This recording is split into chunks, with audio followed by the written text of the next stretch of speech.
ಜಿಲ್ಲಾ ಆಡಳಿತ, ಜಿಲ್ಲಾ ಪಂಚಾಯತ್ ಸಮಾಜ ಕಲ್ಯಾಣ ಇಲಾಖೆ, ಕೊಪ್ಪಳ ಕನಕಗಿರಿ ತಾಲೂಕಿನ ನವಲಿ ಮತ್ತು ಹುಲಿಐದರ್ ಗ್ರಾಮಗಳಲ್ಲಿ ಶ್ರೀ ವಿಶ್ವಜ್ಞಾನಿ ಡಾಕ್ಟರ್ ಬಿ.ಆರ್. ಅಂಬೇಡ್ಕರ್ ನಗರ ಮತ್ತು ಗ್ರಾಮೀಣಾಭಿವೃದ್ಧಿ ಸಂಸ್ಥೆ ಕನಕಗಿರಿ ಇವರ ಆಶ್ರಯದಲ್ಲಿ 2025-26ನೇ ಸಾಲಿನ ದಿನಾಂಕ 18/3/2026 ಬುಧವಾರದಂದು ದೌರ್ಜನ್ಯ ಪ್ರತಿಬಂಧ, ಅಸ್ಪೃಶ್ಯತೆ ನಿವಾರಣೆ ಬೀದಿ ನಾಟಕ ಅರಿವು ಕಾರ್ಯಕ್ರಮವನ್ನು ನವಲಿ ಮತ್ತು ಹುಲಿಐದರ್ ಗ್ರಾಮಗಳಲ್ಲಿ ನೆರವೇರಿಸಿದ ಸಂಸ್ಥೆಯ ಅಧ್ಯಕ್ಷರಾದ ಪಾಮಣ್ಣ ಅರಳಗಿನೂರ್ ಸ್ವಾಗತಿಸಿ ಗ್ರಾಮ ಪಂಚಾಯತ್ ಅಭಿವೃದ್ಧಿ ಅಧಿಕಾರಿಗಳು ಆದ ಈರಣ್ಣ ನಕ್ಕೇರಿಹಳ್ಳಿ ಉದ್ಘಾಟಿಸಿ ಗ್ರಾಮಗಳಲ್ಲಿ ಅಸ್ಪೃಶ್ಯತೆ ಇನ್ನೂ ಇರುವುದರ ಕಾರಣ ಗ್ರಾಮಗಳಲ್ಲಿ ಇಂಥ ಜಾಗೃತಿ ಕಾರ್ಯಕ್ರಮಗಳನ್ನು ಸರ್ಕಾರ ವರ್ಷ ಮಾಡುತ್ತಾ ಬರುತ್ತಾ ಇದೆ. ಜನರಲ್ಲಿ ಅಸ್ಪೃಶ್ಯತೆ ಹೋಗಲಾಡಿಸಲು ನಾವೆಲ್ಲರೂ ಸೇರಿ ಜಾತಿ ವ್ಯವಸ್ಥೆ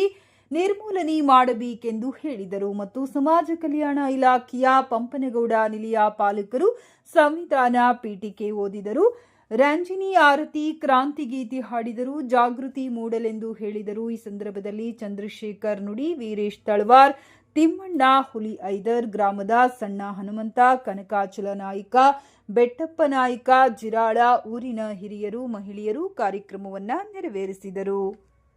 ಸಾರ್ವಜನಿಕ ಸ್ಥಳಗಳು, ಸಾರ್ವಜನಿಕ ಏನಂತ ಬರ್ತಾವಲ್ಲ ಅದನ್ನೆಲ್ಲರಿಗೂ ಸಹಿತ ಓಪನ್ ಆಗಿ ಅಂದ್ರೆ ಪ್ರತಿಯೊಬ್ಬರಿಗೆ ಅದನ್ನು ಬಳಕೆ ಮಾಡ್ತಕ್ಕಂಥ ಅಧಿಕಾರ ಇರ್ತದೆ. ಮತ್ತು ಯಾವುದೇ ಕಾರಣಕ್ಕೂ ಇವರು ಮುಟ್ಟಬೇಕು ಅಥವಾ ಅವ್ರನ್ನ ಮುಟ್ಟಬಾರ್ದು ಅಂತ ಅದೊಂದು ಭೇದ ಭಾವನೆ ತೆಗೆದು ಹಾಕಬೇಕು. ಅಥವಾ ಪ್ರತಿಯೊಂದು ದೇವಸ್ಥಾನ ಇರ್ಬೋದು, ನೀರಿನ ಒಂದು ಬಳಕೆಯನ್ನು ಯಾರಾದರೂ ನೀವು ಅನರ್ಹರಿದ್ದೀರಿ ಅಥವಾ ನೀವು ಪರಿಚಯ ಮಾಡಲಿಕ್ಕೆ ಅರ್ಹರಿಲ್ಲ ಅಂತ ಏನಾದರೂ ಕಂಡು ಬಂದಲ್ಲಿ ಅವರ ವಿರುದ್ಧ ನಿರ್ದಾಕ್ಷಿಣ್ಯ ಕ್ರಮ ಕೈಗೊಂಡು ಅಟ್ರಾಸಿಟಿ ಅಂತ ಏನು ನಾವು ಕರಿತೀವಲ್ಲ ಆ ಒಂದು ಪರಿಶಿಷ್ಟ ಜಾತಿ ದೌರ್ಜನ್ಯ ಕಾಯ್ದೆ ಅಡಿಯಲ್ಲಿ ಅವ್ರ ಮೇಲೆ ಕ್ರಮ ತಗೊಂಡು ಅವ್ರನ್ನ ವಿತೌಟ್ ಎನ್ಕ್ವೈರಿ ಅರೆಸ್ಟ್ ಮಾಡಲಿಕ್ಕಾಗುತ್ತೆ. ಸೊ ಈ ನಿಟ್ಟಿನಲ್ಲಿ ಎಲ್ಲರೂ ಸಹಿತ ನಾವೆಲ್ಲರೂ ಮಾನವರು, ನಾವೆಲ್ಲರೂ ಸಹಿತ ಒಂದೇ ಅನ್ನೋ ಒಂದು ಭಾವನೆಯನ್ನು ಇಂಥ ಒಂದು ಸರ್ಕಾರ ಬೀದಿ ನಾಟಕಗಳ ಮೂಲಕ ಅಥವಾ ಇಂಥ ಒಂದು ಜಾಗೃತಿ ಮೂಡಿಸ್ತಕ್ಕಂಥ ಕಾರ್ಯಕ್ರಮವನ್ನು ಸಮಾಜ ಕಲ್ಯಾಣ ಇಲಾಖೆಯಿಂದ ಹಮ್ಮಿಕೊಂಡಿದ್ದಾರೆ.